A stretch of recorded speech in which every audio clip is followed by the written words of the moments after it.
Hello students, welcome to the commerce club. Accounting concepts को continue करते हुए आज हम करेंगे last concept which is the full disclosure principal.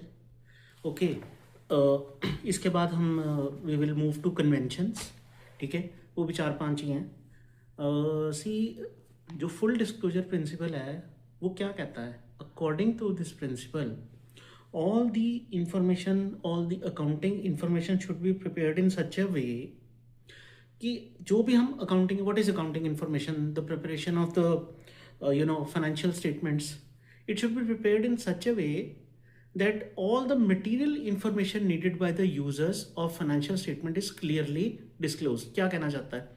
वो कहना चाहता है कि आपने ऐसे ही प्रिपेयर करनी है बुक्स कि जिससे क्या हो material means important, relevant, substantial. जो भी इंफॉर्मेशन है नीडेड बाय यूजर्स, जो यूजर्स को रिक्वायर्ड है। Who are the users? Told many times, see, the manager of a firm is a user, the owner of a firm is a user, okay, the authorities, the government, the all are the users of the information that उनको ये financial statements में clearly disclose हो कि क्या कहा जा रहा है, क्या हम कहना चाहते हैं। ओके, कुछ इंफॉर्मेशन ऐसी होती है that occurs after the preparation of balance sheet. बताने लगाऊं, वी शुड इंश्योर, हमें क्या इंश्योर करना है कि कोई भी fact, material fact, important fact छुपाया नहीं गया है, कंसील नहीं किया गया है। ठीक है, इसके एग्जाम्पल दिया हुआ है, जैसे बैलेंस शीट्स के नीचे आप देखोगे फुट नोट्स बने होते हैं या एनेक्स्चर्स बने होते हैं। ओके, अब इन फाइनेंशियल स्टेटमेंट्स की रिपोर्टिंग भी होती है। थर्ड पॉइंट यही है, रिपोर्टिंग टू द अथॉरिटीज़। आप अपने साल के एंड में फाइनेंशियल स्टेटमेंट्स बना के अपना प्रॉफिट या लॉस डिस्क्लोज करते हो तो अथॉरिटीज़ को जाता है, so that you are liable to pay taxes also on that. So इन तो क्या कहता है वो, जो रिपोर्टिंग होनी चाहिए वो अपने आप में कंप्लीट होनी चाहिए और वो अंडरस्टैंडेबल भी हो, यूज़र ऑफ द इंफॉर्मेशन उसे समझ भी पाए। ठीक है, एंड किस चीज़ से रिलेटेड होनी चाहिए? All the economic affairs of the firm, जो जहाँ जहाँ आप पैसे की इन्वॉल्वमेंट आ रही है, राइट। और आप कह सकते हो कि आप अपने बिजनेस के एग्जाम्पल ही ले लो, चलो आपने सही तरीके से एक्सपेंसेस दिखाए हैं, सारी रेवेन्यू दिखाई है एंड सो ऑन। अच्छा, लास्ट इसका पॉइंट है फुट नोट्स। अब फुट नोट्स के कैसे कैसे होते हैं, मैंने एग्जाम्पल लिए हैं। Change in the method of depreciation, ये फॉर एग्जांपल दे देता हूँ, यहाँ लिखा नहीं हुआ वैसे। जैसे डेप्रिसिएशन में रिटर्न डाउन वैल्यू मेथड भी लग सकता है, स्ट्रेट लाइन मेथड भी लग सकता है।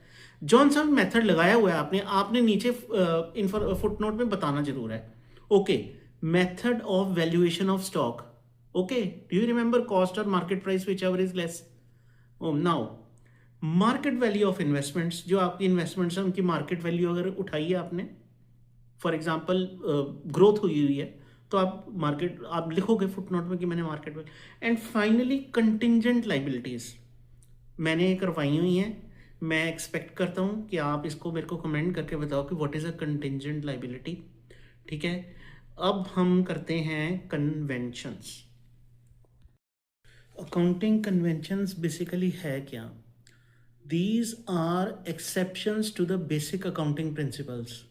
जो हमने पिछली वीडियोस में सारे अकाउंटिंग प्रिंसिपल्स किए हैं, उनकी ये एक्सेप्शन है। इनको मॉडिफाइंग प्रिंसिपल्स भी कहा जाता है। पहली कन्वेंशन है प्रिंसिपल ऑफ मटीरियलिटी।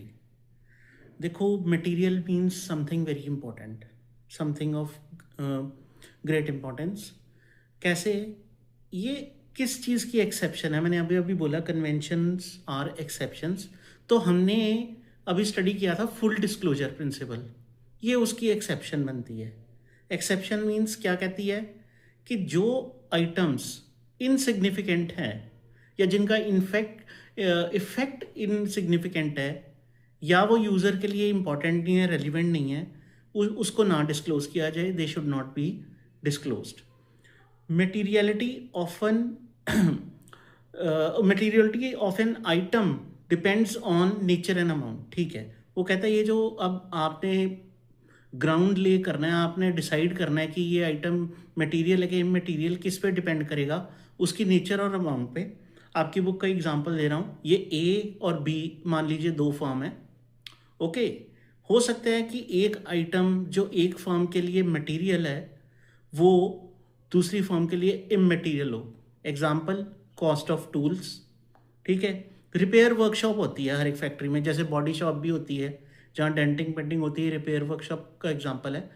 उसके लिए टूल्स बड़ा इंपॉर्टेंट है, you can not do repairs without tools. However for a big firm like Telco, Tata engineering and locomotive, okay, इनके लिए टूल्स की इतनी रेलिवेंस नहीं है। ठीक है, सो अब मटेरियल को मैंने नीचे फिर से डिफाइन कर दिए, सिग्निफिकेंट इनफ, मतलब इम्पॉर्टेंट इनफ, इतनी ज़रूरी कि अगर वो ना हो, उसका मिसिंग होना किसी भी फर्म के की लीगल और इकोनॉमिक डिसीजंस को इम्पैक्ट कर जाए। Such is the concept of materiality. ठीक है, तो अब करते हैं next, which is principal of consistency. पहले तो ये समझते हैं कि कंसिस्टेंसी का क्या मीनिंग होता है।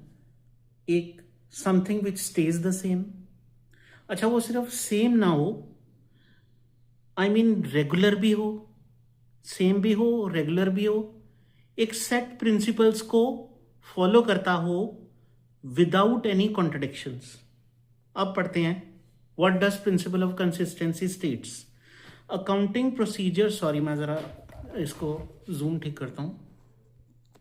हाँ, accounting procedures and methods should remain consistent from one year to another. मैंने अभी कंसिस्टेंट का मतलब बताया, तो वो ये चाहते हैं कि जो अकाउंटिंग प्रोसीजर्स हम फॉलो कर रहे हैं ना, वो ईयर ऑन ईयर कंसिस्टेंट रहें, रेगुलर रहें। नहीं तो क्या होगा, else net profits of different years will not be comparable. कैसे? Method of depreciation. नाउ एक साल आपने रिटर्न डाउन मेथड लगा लिया, एक साल आपने स्ट्रेट लाइन मेथड लगा लिया, क्या होगा? प्रॉफिट्स जो हैं डिफरेंट ईयर्स के नहीं कंपेयर हो पाएंगे ठीक तरीके से। और ये भी कहता है प्रिंसिपल कि एक बार ही आपने जो मेथड चूज कर लिया है ना, consistently YOY means year on year वही मेथड लगाना है। ओके, नाउ ऐसा भी नहीं है कि ये कह रहे हैं कि चेंज करना ही नहीं है। सी, चेंज मे बी मेड, कहते कर सकते हो आप चेंज। किस लिए?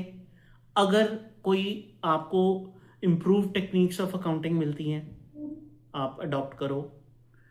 To ensure flexibility in accounting, you can make the change. Okay, better disclosure of financial information, अभी हमने कुछ देर पहले डिस्क्लोजर भी पढ़ा था। ओके, अगर आप चेंज कर रहे हो, करो, लेकिन जो आपने चेंज किया है और उसका जो कॉन्सिक्वेंस है, उसका जो इफेक्ट है, that should be very clearly stated. Okay, तो let's move on to the next convention. Conservatism और प्रूडेंस मतलब क्या इसका? इट्स बेसिकली फोर्सी करना, हमने प्रिडिक्ट कर लेना किसी फ्यूचर इवेंट को। ठीक है, और अक्सर इसमें एक ऐसा एक्शन लेना कि हम इन एडवांस इसकी तैयारी कर लें। देखो कहता क्या है कंजर्वेटिज्म का principle? Record all anticipated losses but ignore all anticipated gains. इसको ऐसे भी बोल सकते हैं, provide for all losses, anticipate no profits, provide for all losses. देखो ऐसे है कंजर्वेटिज्म कहता है कि प्ले सेफ, लिखा भी हुआ है प्लेइंग सेफ। हम अपनी कॉमन लाइफ में कितना यार ये सेफ प्ले कर रहा है, ये सेफ प्ले कर रहा है। सो इट मीन्स कि लॉसेस जरूर एंटिसिपेट करिए कि अगर आपको लग रहा है हो सकता है, लेकिन कोई अगर आपको एंटिसिपेटेड गेन दिख रहा है ना, उसको फिलहाल इग्नोर ही रखिए। ओके, एग्जाम्पल दिया हुआ है क्लोजिंग स्टॉक, कॉस्ट और market price whichever is less, पहले भी मैं बता चुका हूं। ठीक है, the second example is provision for doubtful debts in anticipation of actual bad. आपको लग रहा है कि ये जो पर्टिकुलर फर्म है, ये जो हमारा पर्टिकुलर डेटर है, सिंस उसकी फर्म लिक्विडेशन में जा रही है, तो हो सकता है वो हमारा डेट ना पे कर पाए, तो we will create provision, we are anticipating a loss. Okay, अच्छा, एक क्या है जो आपने इस प्रूडेंस के प्रिंसिपल को इस्तेमाल करना है, it should be very careful. In fact why? Because कई बार क्या होता है कि सीक्रेट रिजर्व्स क्रिएट हो जाते हैं ड्यू टू मिसजज्ड एंटिसिपेशन आप कह सकते हो। तो होता क्या है उससे, वो रिजर्व जब आप बुक्स में दिखाते हो, एक्चुअल में उस रिजर्व का यूज कहीं आना नहीं होता, और ये फुल डिस्क्लोजर के प्रिंसिपल के अगेंस्ट चला जाता है। बचे हुए 2 प्रिंसिपल्स नेक्स्ट वीडियो में करेंगे। हमेशा एक ही बात बोलता हूँ, road to improvement is never ending and there is no substitute for hard work. Smart work comes only after hard work. Subscribe कर लेना, सब कुछ इंटरलिंक्ड है, do it for your own benefit. कोई भी क्वेरी है किसी भी तरह की, आपकी अकाउंटिंग की, कमर्शियल स्टडीज की, please feel free to comment और write a mail to me. Mail ID description में दे दी हुई है। All the best, bye for now.